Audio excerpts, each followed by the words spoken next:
Coming up on Mountain News this morning, President Trump vows to protect prayer in public schools. And one Kentucky state senator is preparing to step away from public office.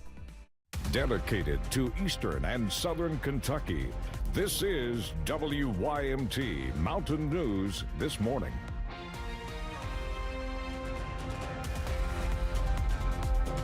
Good morning, I'm Caroline Mueller. The time is now 6 o'clock and today's date is Tuesday, September 9th. Let's check in with meteorologist Megan Dusmal for a look at your forecast this morning. Megan, I am not loving those cold temperatures. Please tell me you have some good news for me. I do have some good news for you. Thankfully, we are going to see some warming not only today, but throughout the week. So the 40s that you see this morning will not be sticking around for too long. In fact, we're seeing 42 degrees in Clintwood, 44 in Grundy, a little bit warmer as you travel towards Monticello, 57 degrees. Now, in terms of the afternoon, we are going to see a little bit warmer temperatures, mixture of the upper 70s and low 80s. So a little bit warmer than what we saw yesterday. Now, in terms of those overnight lows, we will see chances for 60 degrees in the morning as we're heading into this time next week. So big change in that forecast for you there. Now, in terms of those rain chances, we are nice and clear this morning. Not even a cloud in the sky. Now, what this is going to do is give us some of that fog chances as we are going to see that light wind and cooler temperatures. Now, here's a look at that fog, especially for our southern counties, seeing some of that dense fog for the day. Caroline. All right, Megan, thank you. One person is dead after a motorcycle crash in Clay County. It happened on State Highway 1524 yesterday afternoon. State police say the motorcycle crossed into oncoming traffic and hit a pickup truck. The motorcyclist, 64-year-old Terry McClure, died at the scene. State police say toxicology results are pending and an autopsy has not been scheduled. The Trump administration has launched new immigration crackdown operations in the Democrat-run states of Illinois and Massachusetts. It comes as a U.S. Supreme Court ruling has given the federal government more leeway to ramp up ICE raids. CBS News' Bradley Blackburn has more from New York.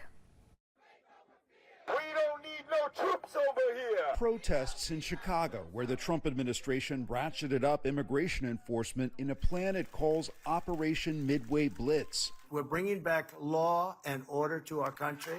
The Department of Homeland Security says the operation will, quote, target the criminal illegal aliens who flock to Chicago and Illinois because of sanctuary policies. We want to get them out of the city, make the public safe. City and state leaders are pushing back, saying there was no advance notice or coordination from the federal government. It's been about terrorizing our communities, but we will not be intimidated. The Trump administration has also surged immigration operations in Massachusetts this week. Also Monday, the U.S. Supreme Court cleared the way for the federal government to resume sweeping immigration stops in Los Angeles for now, freezing a lower court's order that barred stops based solely on a person's apparent ethnicity, their job, or if they speak Spanish or English with an accent. In a scathing dissent, Justice Sonia Sotomayor wrote, "We should not have to live in a country where the government can seize anyone who looks Latino, speaks Spanish, and appears to work a low-wage job." With the stroke of a pen, the Supreme Court has undermined the rights of millions. DHS called the ruling a win for the safety of Californians and the rule of law. Bradley Blackburn, CBS News, New York. Meanwhile, Illinois Governor J.B. Pritzker rallied against the Trump administration's stepped-up immigration operation in his state, posting on social media, quote, "Once again, this isn't about fighting crime. Instead of taking steps to work with us on public safety, the Trump administration's focused on scaring Illinoisans." Governor Andy Beshear making an appearance on CNN this week for a sit-down with anchor John Berman. Beshear covered a lot of ground in his interview, speaking on efforts to unify the country, how to address the Trump administration as a Democratic governor, and his past words with Vice President J.D. Vance. While talking about Vance, Beshear didn't hold back, blasting the vice president for his portrayal of Kentuckians in his book, Hillbilly Elegy. Listen, our people are a proud people. We helped power the Industrial Revolution, powered us through 2 world wars, and the way he has exploited the people of Kentucky for personal gain is just wrong. Beshear was also asked about a possible bid for the White House in 2028. The governor telling Berman he would think about it next year and added, quote, "If my family thinks that I'm somebody that can help heal this country, I'll consider it." A Kentucky education advocacy group is calling on lawmakers to invest hundreds of millions of dollars in public education. Protect Our Schools Kentucky is urging lawmakers to direct $718 million toward public schools during the 2026 General Assembly budget session. The group is a statewide coalition made up of educators, administrators, parents, and students. They say the proposal could have a huge impact for students in the Commonwealth. A child's future shouldn't depend on the tax base of their county or the wealth of their neighborhood.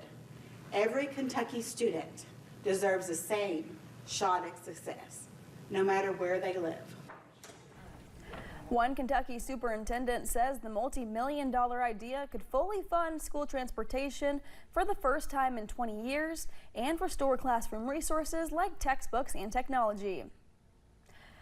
Kentucky State Senator Jimmy Higdon is preparing to step away from public office. Higdon, who chairs the Senate Transportation Committee, announced he will retire at the end of his current term. He first joined the legislature in 2003 as a state representative before joining the Senate in 2009. During his time in Frankfort, he played a role in securing major infrastructure investments for eastern Kentucky, including projects on the Mountain Parkway and Interstate 75.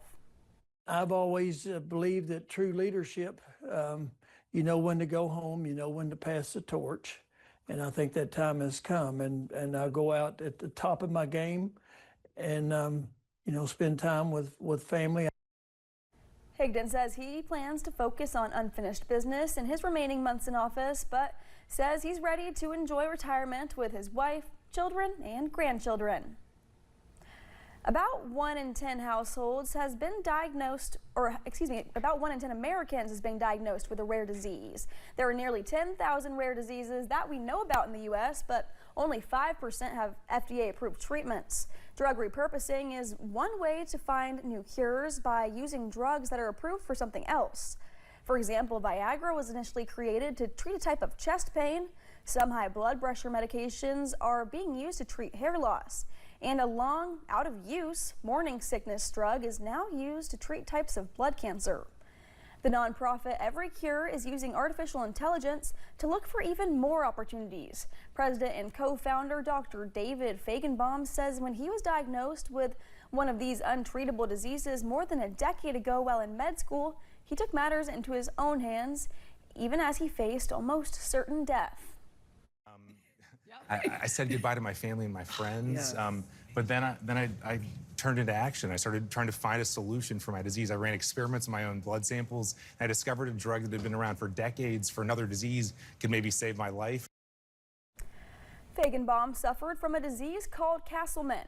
Since curing his disease, his team at the University of Pennsylvania has repurposed 13 more drugs for diseases they weren't intended for. His story is in early production to be turned into a movie.